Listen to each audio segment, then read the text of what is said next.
merveille. Je vais courir derrière les temps. Je vais les déposer prier, dire à Dieu.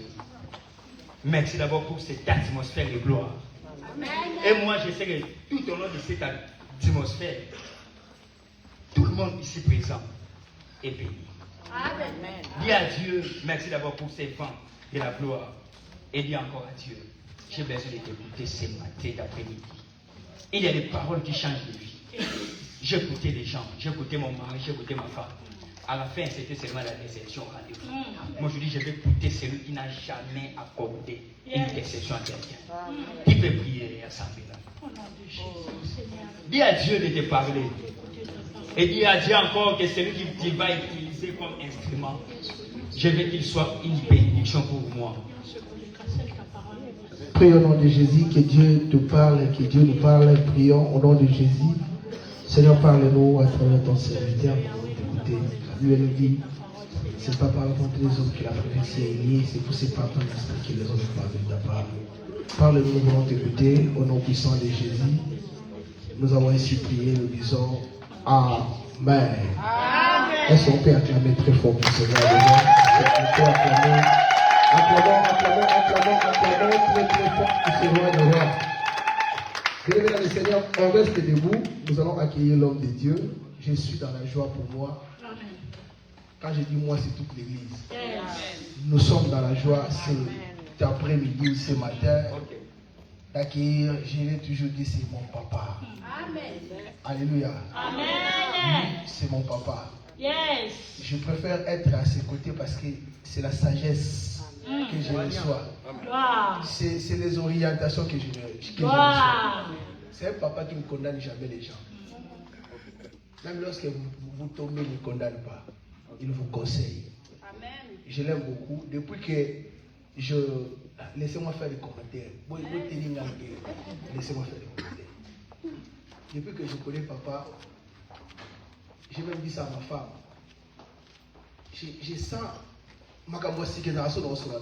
et il m'a accepté le coup la kutama. Et azongi c'est la ngai et loko a reconnaître ngai et loko nzamba tsakati là. C'est aussi important. Faut pas voir dans bateau il faut récolter loko nzamba tsakati là. Alléluia. C'est Papa Cadeau. Nous avons l'honneur d'accueillir avec joie, avec acclamation. Acclamons très fort le Seigneur. Acclamons.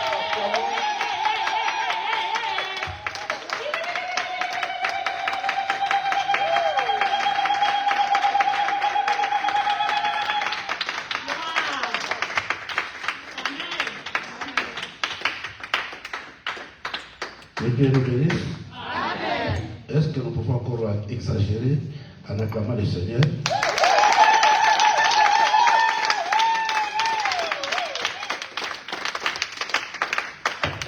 Je ne pas vous dire que Dieu nous bénisse. Vous savez, dans la vie, il y a des invitations qu'on peut négliger, des invitations qu'on peut rejeter et des invitations qu'on peut fignorer.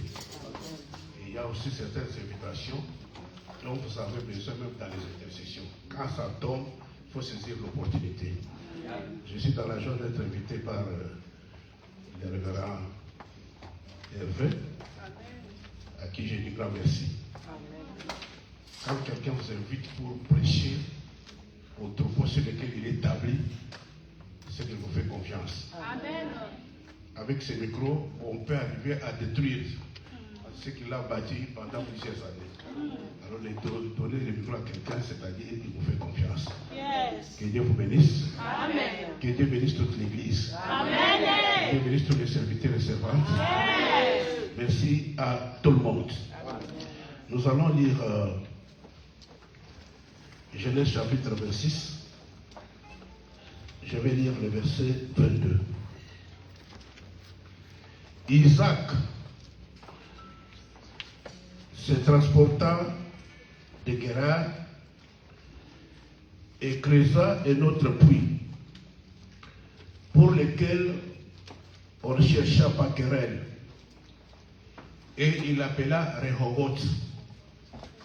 Car, dit-il, l'Éternel nous a maintenant mis au large pour que nous prospérions dans le pays. Amen. Amen. Que Dieu ajoute grâce à sa parole. L'Éternel nous a mis, vous pouvez vous asseoir, l'Éternel nous a mis au large pour que nous prospérions dans les pays. Il s'agit bel et bien d'un homme connu sous le nom d'Isaac. Isaac est entré en alliance avec Dieu juste après la mort de son père Abraham.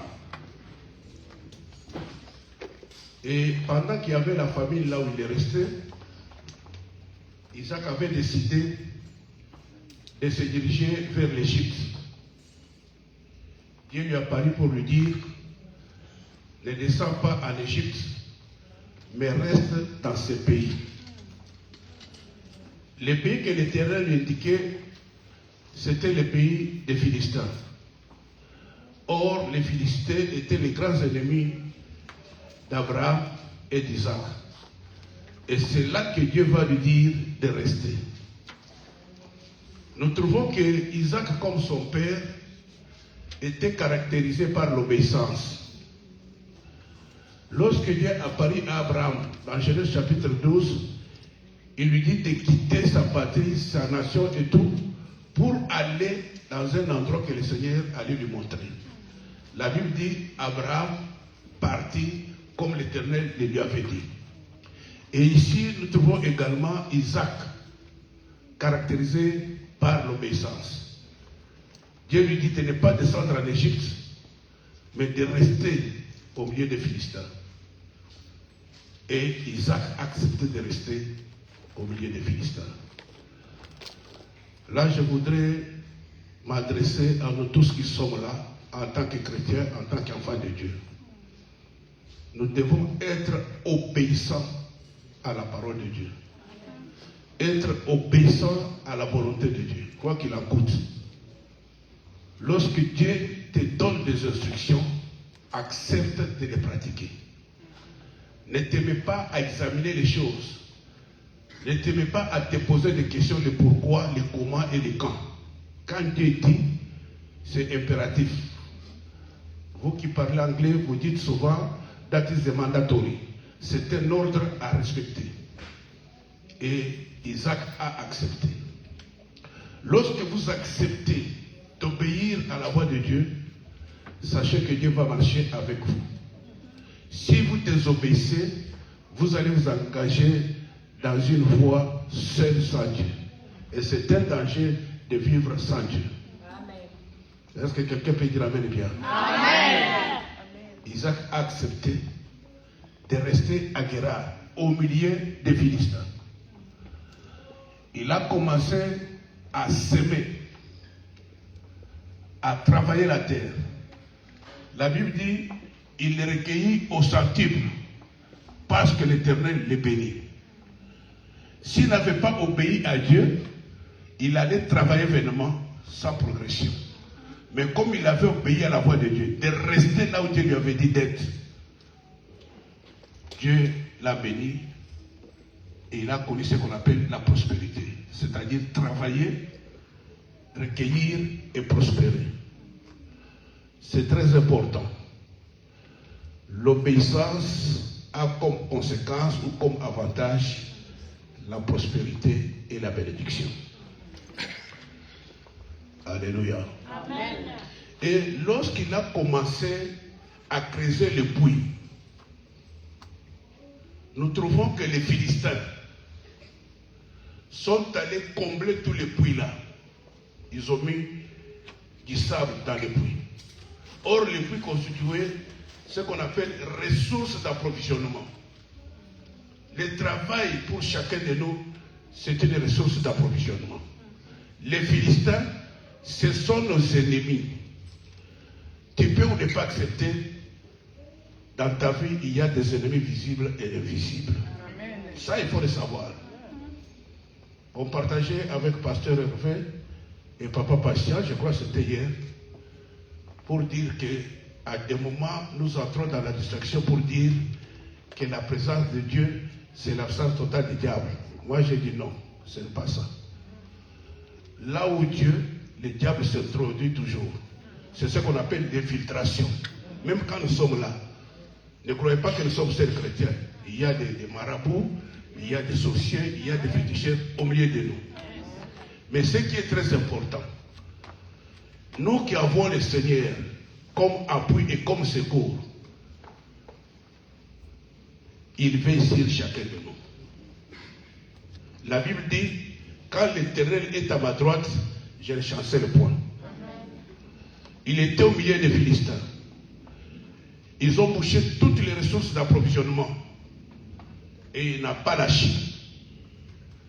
Il a quitté ces puits-là. Il les a appelés à sec pour dire querelle. Comme il y a eu des querelles, je m'en vais ailleurs. Il a encore travaillé. On lui cherchait encore querelle. Il a appelé ces puits-là Sitna. Et il n'a pas abandonné. Il a continué à creuser. Et finalement, lorsqu'il a creusé, la Bible dit que cette fois-là, il n'y a pas eu querelle. Je voudrais dire à quelqu'un, ta vie est caractérisée par des querelles, par des obstacles, par des ennemis. Ne lâche pas. Un champion ne lâche jamais. Il persévère parce qu'il a en lui un vainqueur. Et lui aussi devient vainqueur. On peut te chercher querelle. À la première étape, ne te décourage pas. C'est là pour dire, tu peux te retrouver devant une porte qui se ferme devant toi. Ne reste pas devant cette porte-là à pleurnicher. Regarde à gauche pour voir la porte que Dieu t'ouvre. Si ici il y a une querelle, la porte que Dieu va t'ouvrir peut avoir aussi des querelles, tout comme il peut avoir la liberté et la paix. La vie est ainsi faite. Et je voudrais vous rappeler que la vie est constituée de vaches grasses et de vaches maigres. Lorsque tu es en train de récolter les vaches grasses, réjouis-toi avec le Seigneur. Reconnais la main de Dieu qui t'a fait procurer ces vaches grasses. Reconnais les droits de Dieu dans ces vaches grasses. Lorsque c'est la période des vaches maigres, réfléchis. Cherche à savoir pourquoi cette fois-ci j'ai des vaches maigres. N'abandonne jamais l'Éternel parce que c'est la saison des vaches maigres. La Bible nous apprend que l'Éternel, le malheur atteint souvent les justes et l'Éternel en délivre toujours. Deux mots à retenir, souvent et toujours. Amen. Toujours finit toujours par engloutir souvent. Est-ce que vous êtes d'accord avec moi? Amen. Tu peux avoir le malheur aujourd'hui. Demain, ça va se répéter. Demain, après-demain, ça va se répéter. Ça devient souvent. Mais la Bible dit que l'Éternel la délivre toujours. Hier, tu as eu le malheur, il te délivre. Aujourd'hui, il te délivre. Demain, il te délivre. Le malheur n'est pas éternel, mais ton sauveur est éternel. Yes. Celui qui te combat n'est pas éternel, mais celui qui te sauve est éternel. Amen. Yes. Est-ce que quelqu'un comprend? Amen. Ce qu'il est demandé à chacun de nous, c'est de persévérer, de ne pas te décourager. Ce qui t'est arrivé là, ça arrive à tous. Mais avec Dieu, tu en sortiras. Alors il a creusé, il n'y a pas eu de querelle. Vous savez que Dieu peut faire fatiguer tes ennemis. Ils ont tenté pour la première fois. Ils ont déployé tous leurs efforts pour te combattre.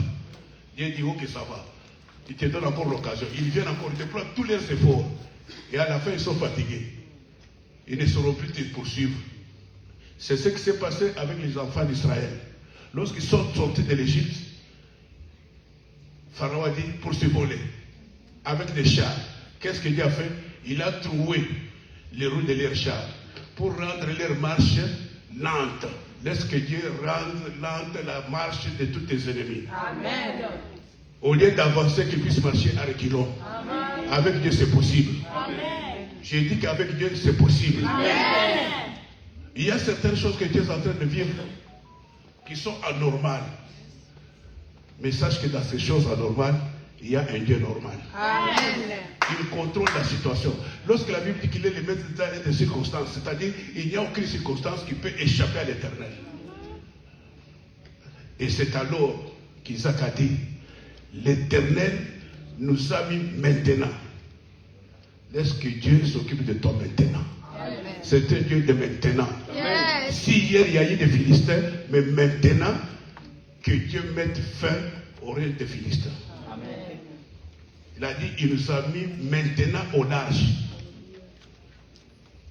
pour que nous prospérions dans les pays. Des choses que nous allons exploiter. Un, nous a mis au large. Deux, pour prospérer dans les pays. Un, il nous a mis au large. 2 points. Le premier point, lorsqu'Isaac dit que l'Éternel nous a mis au large, le premier point, c'est-à-dire, il nous a délivrés de la main des Philistins. Yes. Si Dieu veut te faire du bien et te faire prospérer, la première des choses, c'est de te rendre libre. Il commence d'abord par te délivrer. Lorsqu'on parle de Jésus, on dit un sauveur qui nous délivre de nos ennemis et de la main de tous ceux qui nous haïssent. Laisse que Dieu te délivre de tous tes ennemis. Amen. Même si ce sont tes parents. Même si ce sont tes voisins. Amen. Même si ce sont des anges de Perse. Que Dieu t'en délivre. Amen. Dieu commence d'abord par nous délivrer. Israël en Égypte ne pouvait pas servir le Seigneur. Il a dit, laisse partir mon fils pour qu'il aille me servir. Pour que tu puisses prospérer, Dieu commence d'abord par te délivrer. Un, il te délivre de la puissance du diable. Il te fait passer de la puissance de Satan à la puissance de Dieu. Deux, il te fait délivrer ou il te délivre de la puissance du péché. Trois, il te délivre de la loi du péché. 3 choses. La première délivrance, il nous délivre de la puissance de Satan. Il nous fait quitter les royaumes des ténèbres vers les royaumes des lumières. Satan a introduit le péché. Et le péché a commencé à exercer son pouvoir sur nous. Jésus dit aux Juifs, celui qui se livre au péché est esclave du péché. Maintenant, Dieu nous délivre du péché. Nous ne sommes plus esclaves du péché. À cause du péché, il a envoyé son fils mourir à la croix. Et Dieu a condamné le péché dans la chair de son fils. Et pour les mêmes péchés, Dieu ne peut pas condamner 2 personnes à la fois. Si Christ a été condamné pour toi, toi tu es devenu libre. Amen. Dieu t'a délivré du péché. C'est-à-dire, il t'a pardonné. Tes péchés sont remis, c'est-à-dire ôtés. Est-ce que quelqu'un comprend? Yes. Tu es délivré du péché. Tu n'es plus esclave du péché. Tu es devenu libre. Par les péchés, nous avons été vendus. Mais par la délivrance, Dieu nous délivre de toute culpabilité. Tu sais, à des moments quand tu te mets à genoux pour prier, dans ton cœur, il y a un esprit de culpabilité. Oh voilà, si tu ne mets pas au monde, parce que tu avais géré ton père. Mais pourquoi Jésus est-il venu dans le monde? C'est pour que je sois délivré de toutes ces choses-là. Lorsque j'ai confessé un péché, Dieu me pardonne. La Bible dit, et le sang de son fils nous purifie de toute iniquité. Donc je suis délivré du péché. Satan peut venir pour t'accuser, mais il faut toujours lui dire que j'ai été lavé dans le sang de Jésus-Christ. On est délivré du péché. On est correctement délivré du péché. Nous sommes également délivrés de la loi du péché. C'est-à-dire, là où il y a eu le péché, il y a eu les conséquences du péché. Les lois. Toutes les lois qui exerçaient leur pouvoir sur nous ont été déchirés. Par la croix de Jésus-Christ, nous sommes délivrés de la loi du péché. Amen. C'est ça l'importance du christianisme. C'est différent avec la religion. C'est différent avec les autres ismes. Christ nous sauve du péché et de la loi du péché. Amen. Lorsqu'il dit le Seigneur nous a mis au large, c'est-à-dire il a délivré. La première des choses dont nous sommes bénéficiaires en tant qu'enfants de Dieu, c'est la délivrance de la puissance de Satan, du péché et de la loi du péché. Lorsque la Bible dit que par la croix, il a déchiré l'acte dont les ordonnances nous condamnaient. C'est-à-dire il y a des lois qui ont été érigées contre nous. Avec ou sans notre accord, ces lois-là a subsisté. Mais par la croix de Jésus-Christ, cet acte-là, dont les ordonnances nous condamnaient, a été déchiré. C'est-à-dire les lois du péché n'ont plus le pouvoir sur nous. Que ça vienne de ta famille, que ça vienne de n'importe où, ces lois-là ont été déchirées. La Bible dit que nous avons été délivrés de la vaine manière de vivre hérité de nos parents par le sang de Jésus-Christ. Si ma famille était condamnée à la pauvreté, moi en Christ, cette loi de pauvreté n'a plus de pouvoir sur moi. Amen. La délivrance, c'est d'abord dans ta tête. Yes. Ce que toi tu crois là, c'est ce qui va t'arriver. Yes. Ce qui te redoute, c'est ce qui va t'atteindre. Aujourd'hui, nous donnons plus d'importance aux démons qu'à Jésus-Christ. Il faut parfois apprendre à confesser Christ et non élever le diable. Alléluia. Amen. Alléluia. Amen. Je vais vous donner un exemple. J'ai une petite sœur. Une fois là, à l'époque, au Congo, je parle pour ceux qui connaissent le Congo, il y avait une brigade spéciale qu'on appelait DSP, Division spéciale présidentielle. Ils arrêtaient, ils maltraitaient les gens d'une bonne manière. Alors la petite sœur est sortie avec son véhicule. Arrivé quelque part, il a vu le motard qui arrêtait les gens. On a stoppé le véhicule, elle est sortie, elle avait, à l'époque il y avait les téléphones qu'on appelait télécell. Elle est sortie avec son télécell. Au lieu de se présenter devant ces gens-là, elle-même savait qu'elle n'avait pas les documents du véhicule. Au lieu d'attendre qu'on lui demande les véhicules et qu'on sorte, elle a commencé à parler dans le vide. Hein? Allô mon colonel. Allô mon colonel. Maintenant, le commandant de l'équipe adverse lui a dit, maman, si tu es la femme d'un colonel, présente-le, toi seulement, passe, tu peux passer. Lorsqu'ils ont entendu parler du colonel, ils l'ont laissé, ils l'ont mis au large, passé. Il a été délivré. Amen. Vous savez, à des moments, tu peux te retrouver devant les démons. Au lieu de commencer à crier, ah Satan, Satan, tu cries seulement, Jésus, Jésus. Satan lui-même prend la fuite. Yes. Come on. Alléluia. Amen. À des moments, vous connaissez, il y avait un boxeur, Mohamed Ali. Mohamed Ali, sur le ring, il minimisait son adversaire. Quand il donne le coup, avant même d'installer un coup, il commence à lui dire, aujourd'hui, je vais te frapper par un chaos. Un chrétien, c'est un vainqueur même avant le combat. Amen. Parce que Yes. notre combat est indifférent. Il a été gagné à la croix. Alléluia. Mais quand tu passes tout ton temps, oh, lié de famille, ma famille m'a fait ceci, tu es foutard, tu es mal aimé, tu es un faiblard.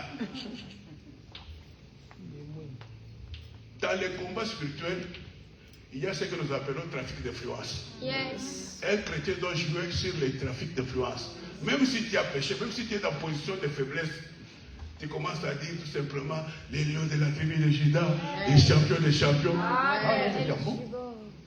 Même s'il dit qu'on ne peut pas m'intimider, mais il a déjà intimidé. Quand quelqu'un dit qu'on ne peut pas nous intimider, c'est-à-dire qu'il est déjà intimidé.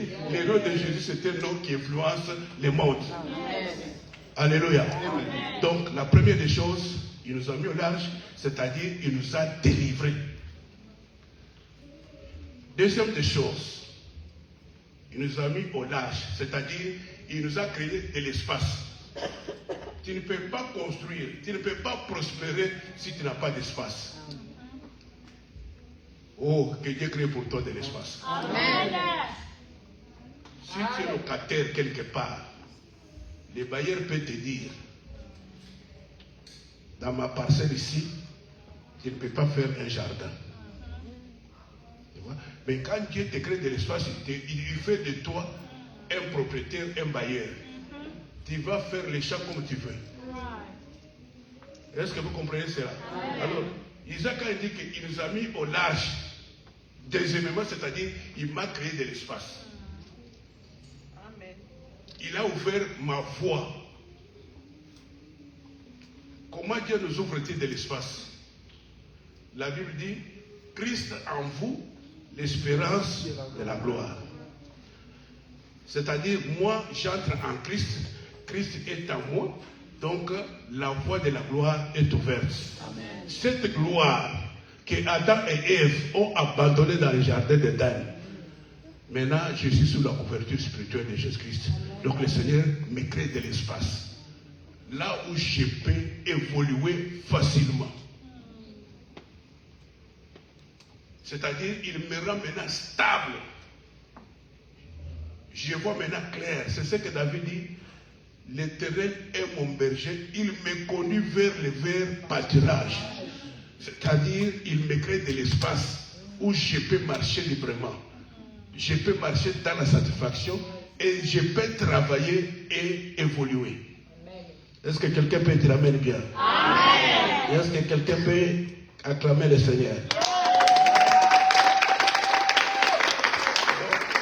Il nous a mis au large, c'est-à-dire qu'il a créé pour nous de l'espace. Il nous a mis dans une position de réussite. Donc quand tu es en Christ, Christ en toi, c'est qu'en toi, automatiquement, tu as l'ADN de prospérité. Yes. Lorsque l'ADN de prospérité est en toi, tu n'as pas droit à l'échec. Alléluia. Amen. Tu vas me dire, mais je suis en train d'échouer. Non. Tu es quelqu'un que Dieu utilise comme acteur principal. Dans une pièce dont tu es acteur principal, sache que l'acteur principal ne meurt jamais. Lorsqu'il y a un accident, les spectateurs vont crier, il est mort. Mais Dieu a fait que l'accident arrive pour que tu puisses répondre comme un ressort. Parce que tu es un acteur principal. Frères et sœurs, être chrétien, c'est une position de réussite. Ne me dis pas non, laissez-moi, même si je suis ici, je vais me réjouir au ciel. Non. Moi, je viens t'annoncer que tu dois prospérer sur la terre avant d'aller au ciel. Amen. Moi, je ne sais pas ce qui se trouve au ciel. Même si je lis tout Actes des Apôtres, je lis Apocalypse, je ne connaîtrai jamais les couleurs du ciel sans y être. Quand j'y serai, je saurai ce qu'il y a là-bas. Mais dans l'entretemps, je connais ce qui se passe sur la terre. Amen. Et tout ce que Dieu a créé, c'est pour nous. Alors ne faites pas de l'amalgame. Oh, laissez-moi souffrir pour aller au ciel. Si tu souffres sous la terre, tu as 90% d'aller en enfer. Demandez-moi pourquoi. Pourquoi?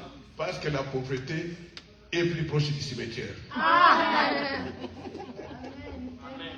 Christ s'est fait pauvre pour que nous devenions riches. Alors toi, tu vas aimer la pauvreté, pourquoi? Vraiment. Tu es membre de cette église, tu es condamné à la prospérité. Amen. Et tu es appelé à prospérer. Amen.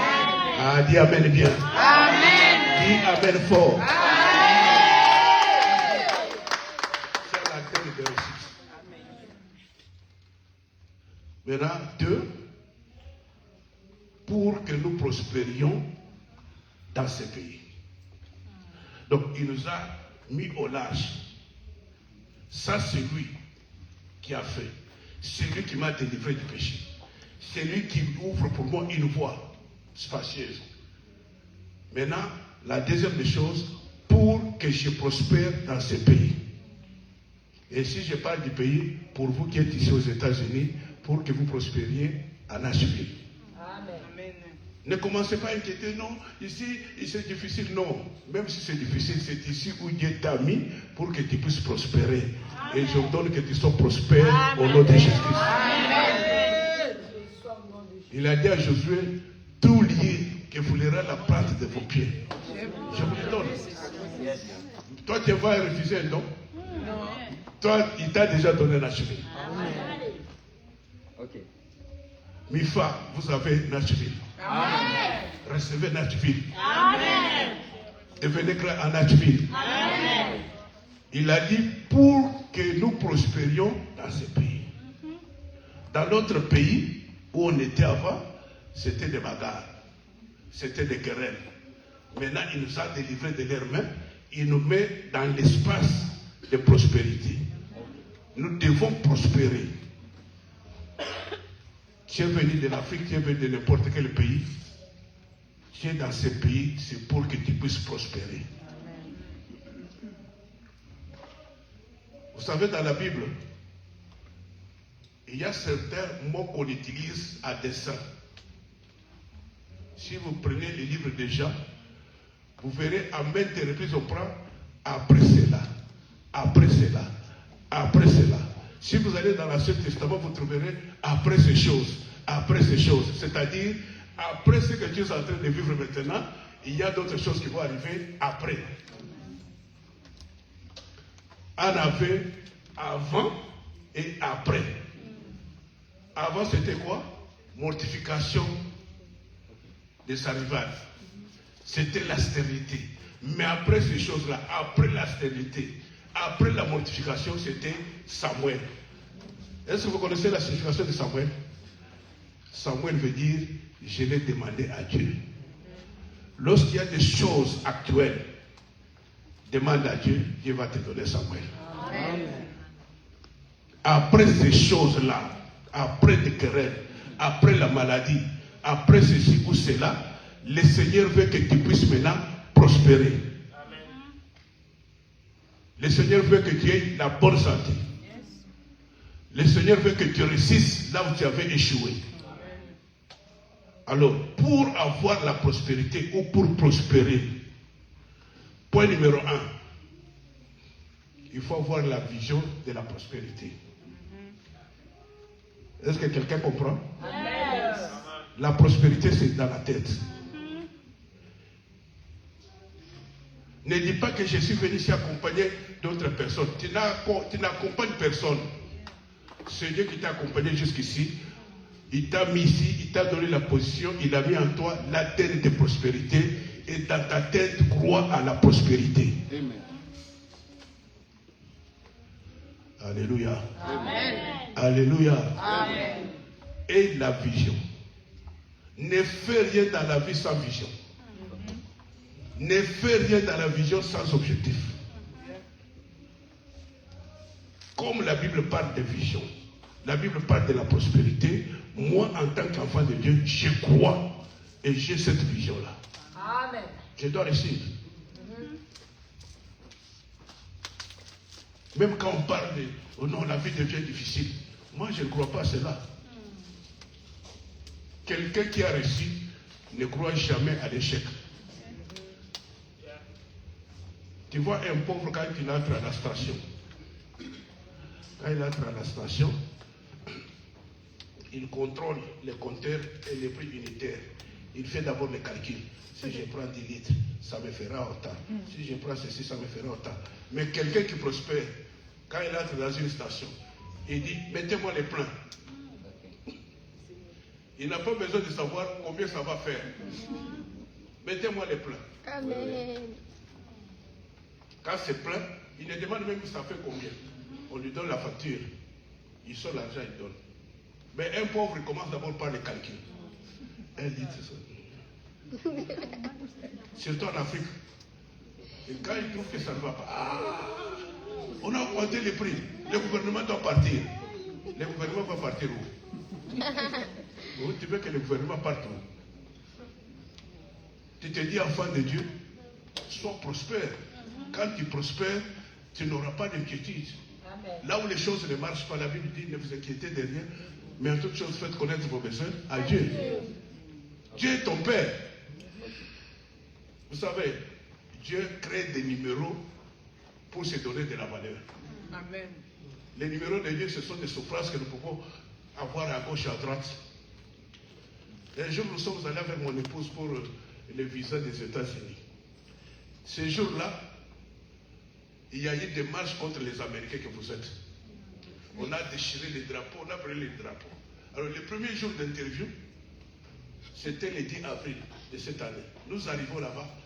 Les 50 personnes qui sont entrées à la première heure, toutes sont sorties sans visa. La deuxième équipe est entrée sans visa. Nous sommes entrés aussi. Il y a un ami qui travaille là-bas, une maman qui travaille là-bas qui me connaît. Et puis, dans le message de Branham, il me dit, papa pasteur, pourquoi vous venez aujourd'hui de mauvais jours comme ça? Aujourd'hui, on ne donne pas de visa. Vous avez brûlé les drapeaux des Américains. Aujourd'hui, ne donnez pas de visa. Est-ce que vous ne pouvez pas rentrer et venir un autre jour? Moi, j'ai calculé, j'ai dit, rentrer et venir un autre jour. Mais ce jour ici, c'est Dieu qui l'a créé. Le matin, j'avais prié. C'est ici que la journée que l'Éternel a faite, qu'elle soit prête dans l'église. Mais moi, je dois rentrer alors que j'ai déjà demandé que la journée soit prête dans l'église. Non. On s'est mis dans des rangs. Les gens commencent à avancer. Les gens commencent à avancer. Il y en avait qui se retiraient pour sortir, pour ne pas passer. Parce que tu entres comme ça. L'unique question, destination. Oh, je viens Washington d'ici. Désolé. Destination, Dallas, désolé. Alors, on entre. Alors, moi aussi, j'ai confessé, j'ai dit, avant que nous puissions entrer, leur colère contre les Congolais, ça va s'apaiser ici. Amen. Donc, à partir d'ici, la colère sera déjà apaisée. Alors, la dame qui était devant moi dit, papa, pourquoi tu as dit seulement ici? Pourquoi ne pas dire que ça dépend de Dieu, ça peut terminer même ici. Alors, elle est entrée, gate 4, nous sommes entrés, gate 3. Elle est entrée là-bas, la première, l'unique destination. Désolé. Nous, on entre là-bas, contrairement aux autres. Et elle pose la question, qu'est-ce que vous faites dans la vie? Moi, j'ai sens, moi, l'apaisement. Bon, on n'a pas commencé par destination. Qu'est-ce que vous faites dans la vie? Alors, j'ai dit, je suis pasteur. Écoutez la question qu'il me pose. Quel est le 6e commandement? 6e commandement, je l'ai appris à l'école primaire, en 4e primaire. Et on avait mémorisé ça, c'était en Chiluba. Permettez que je le dise en Chiluba. Ne prends jamais la femme d'autrui. J'avais mémorisé ça. Et quand je suis devenu chrétien, j'avais tous les 10 commandements. Maintenant, cette dame me pose la question, quel est le 6e commandement? À chaud, c'est parti. Comme je connais comment les Américains, comme vous, Américains, vous fonctionnez, quand ils vous posent la question, si vous êtes dans les faux, il faut toujours répondre. Et il faut être prêt à argumenter cela. J'ai dit, tu aimeras ton Dieu de tout ton cœur, de toute ton âme. Il dit non. 6e commandement de Moïse. Moi, j'ai dit non, notre église ne confesse pas l'Ancien Testament. Nous, c'est seulement le Nouveau Testament. Il a dit, bon voyage.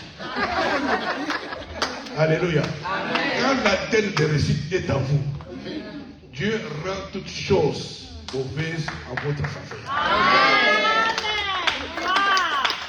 Et quand vous voyez les gens sortir de l'ambassade, il y en a qui vont aller se coller contre une colonne. Qu'est-ce qu'ils croient? États-Unis, c'est quoi? Mais États-Unis, c'est quoi? Qu'est-ce qui était venu faire ça? Il y en a qui sortent, qui se jettent par terre. Nous sortons là, la tête haute. Laisse que Dieu rende ta tête haute. Mon frère, ma soeur, la vision de prospérité, c'est ici. La vision de réussite, c'est ici.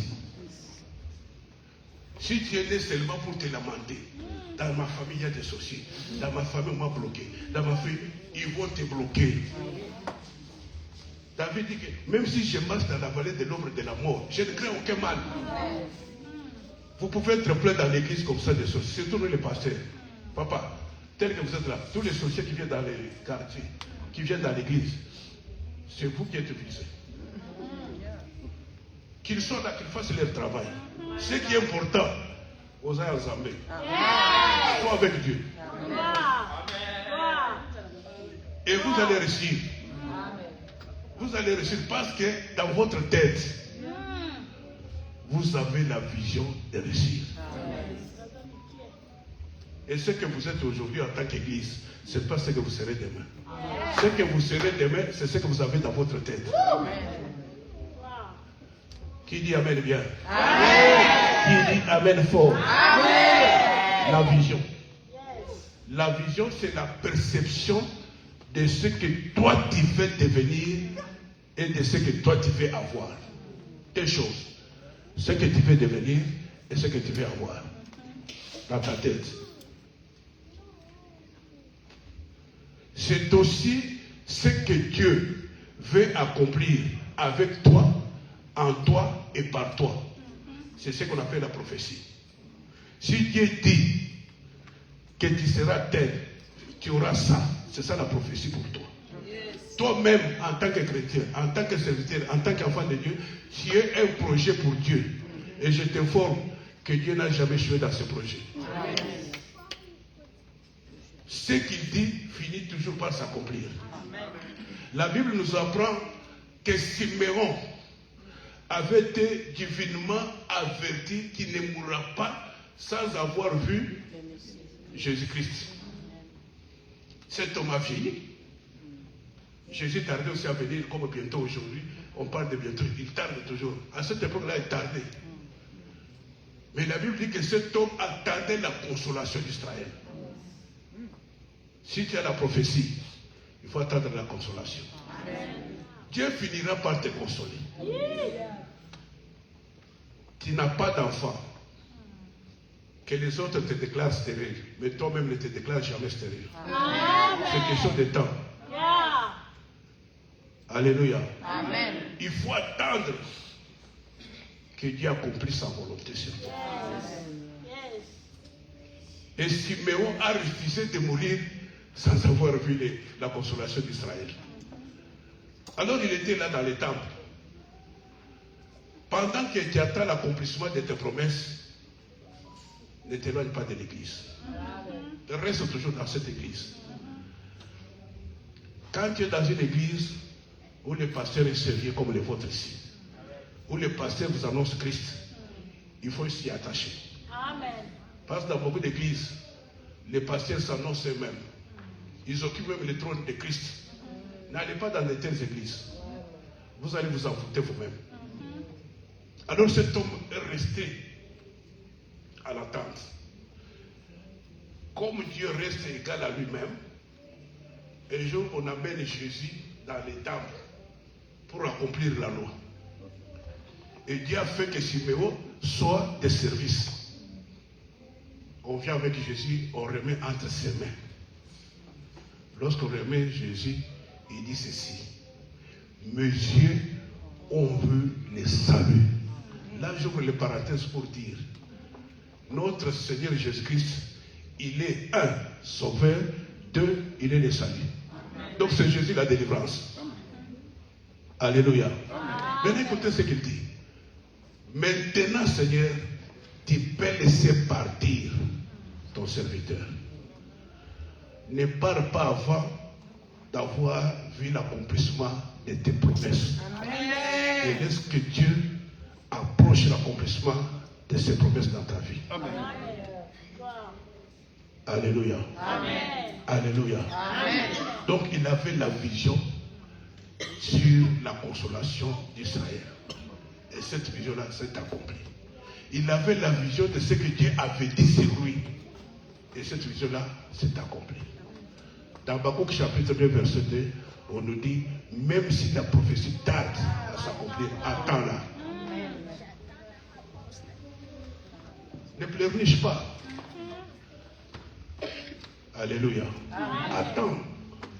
Dieu finit toujours par accomplir ses promesses. Balaam nous dit, il n'est pas un fils de l'homme pour mentir. Ce qu'il a dit, ne le fera-t-il pas? Et Jérémie nous dit, dans Lamentation 3, verset 37, qui dira qu'une chose arrive sans que l'Éternel l'ait ordonné? Laisse que Dieu ordonne l'accomplissement des bonnes choses dans ta vie. S'il ordonne, personne ne pourra t'empêcher de vivre cela. Que ce soit le diable, que ce soit la diablesse, que ce soit la diablerie, que ce soit les diablotins, que ce soit les diablons, rien ne pourra empêcher l'accomplissement des promesses de Dieu dans ta vie. Tu peux demander conseil à gauche, à droite, mais celui qui a la dernière décision, c'est Dieu. Alors j'ajoute le Dieu Tout-Puissant. Laisse que Dieu Tout-Puissant soit dans ton affaire. Qu'il puisse être dans ton affaire. Alléluia. Alléluia. La deuxième des choses, lorsque tu as la vision, il faut avoir la stratégie. J'ai dit quoi? La stratégie. Il faut avoir la stratégie. C'est très important. Il faut avoir la stratégie. Quand tu travailles, il faut avoir de la stratégie. La Bible dit, tout travail procure l'abondance.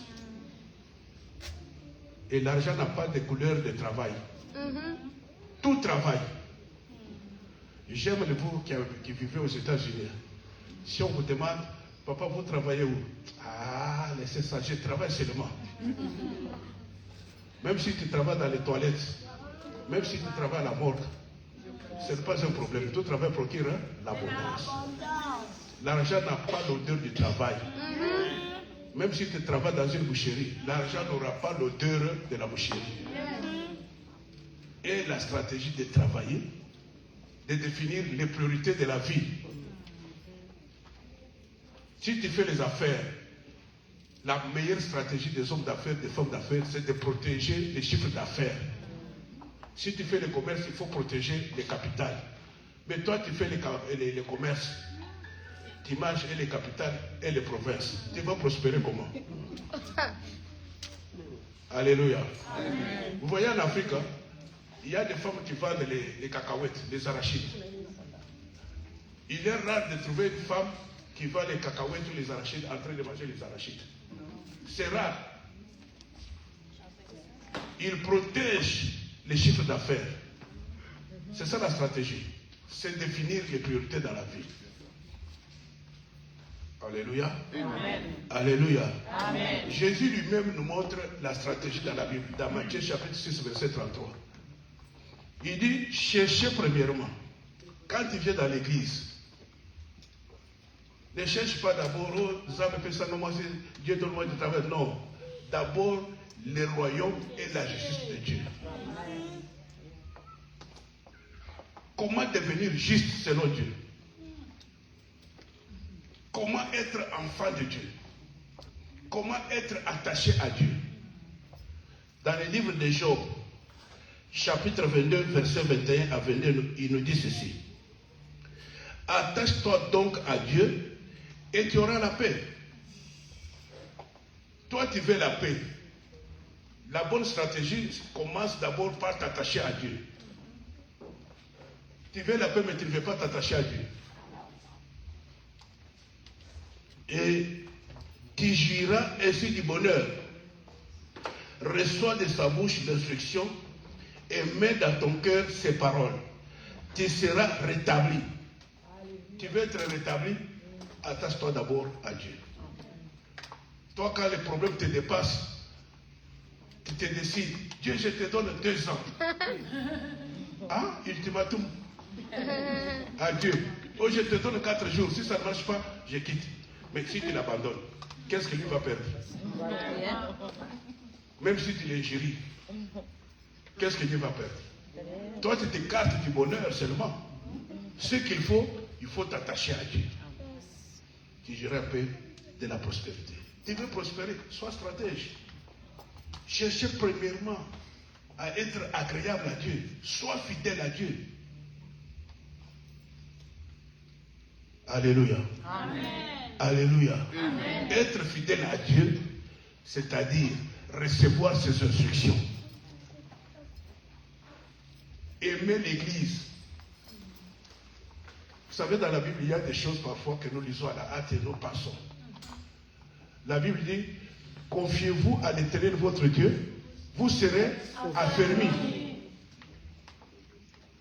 Vous vous confiez à Dieu, vous vous attachez à Dieu, vous serez affermis. C'est-à-dire, vous serez affermis, vous deviendrez trop spirituel. C'est ça ce que la Bible dit.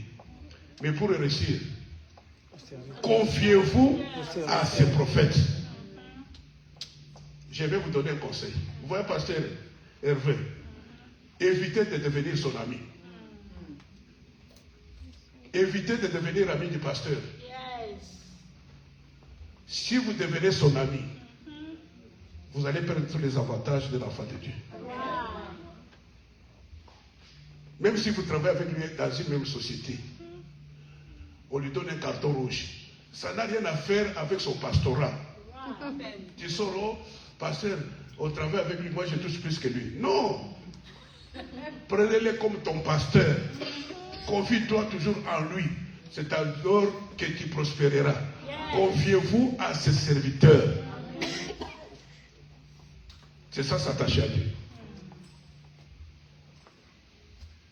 Alléluia. Amen. Alléluia. Amen.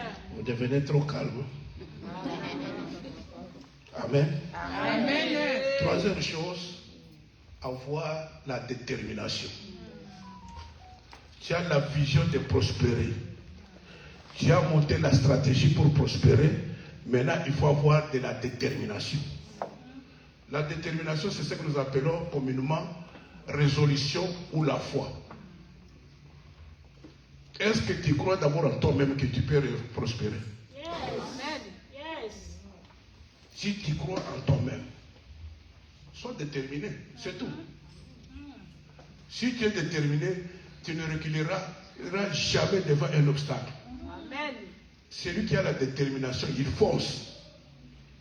Même s'il y a des ennemis à gauche, à droite, la Bible dit que sous leurs yeux, je vais percer. Devant tes ennemis là, tu vas percer. Ceux qui te critiquent, oh non, il est dans les mariages 3 ans, 4 ans, il n'a pas mis au monde. 3 ans, 4 ans, c'est quoi? Ils te verront avec les bébés. Ah, ils te verront avec les bébés. Amen. Et quand tu les verras passer, fais tout pour pousser les bébés là à pleurer.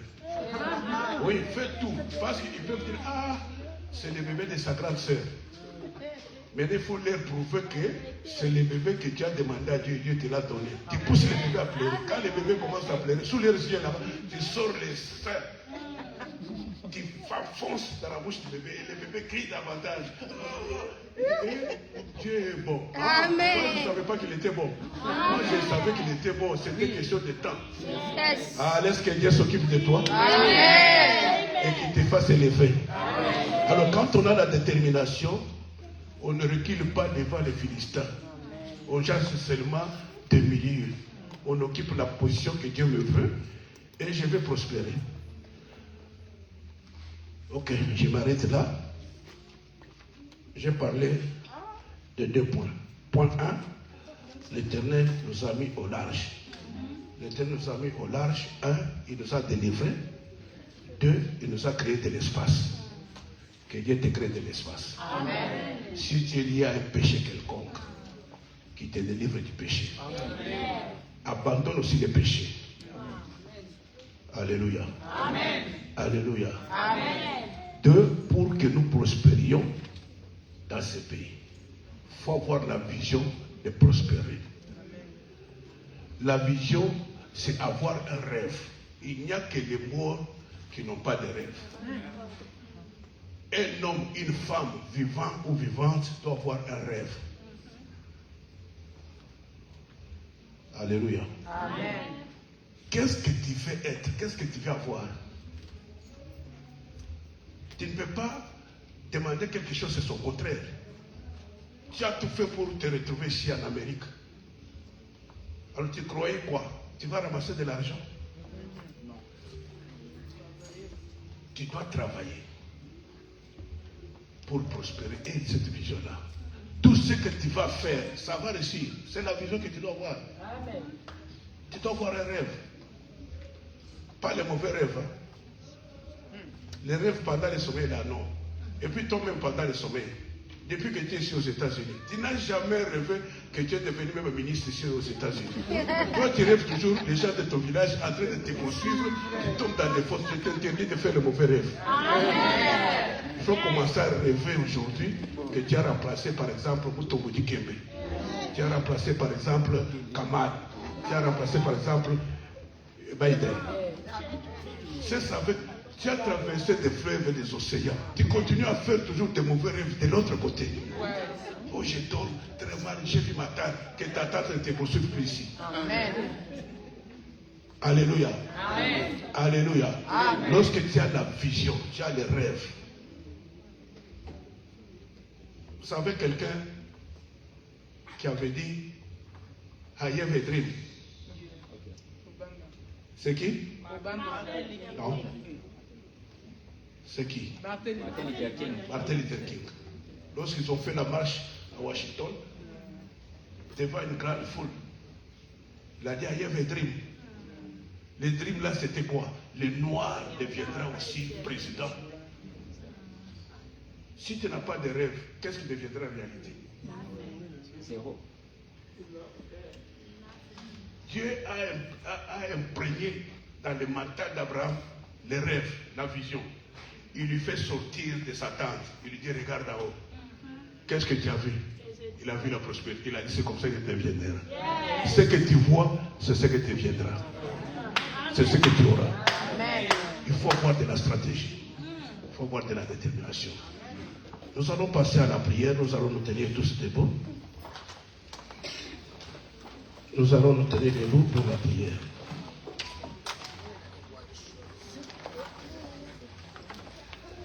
Alléluia.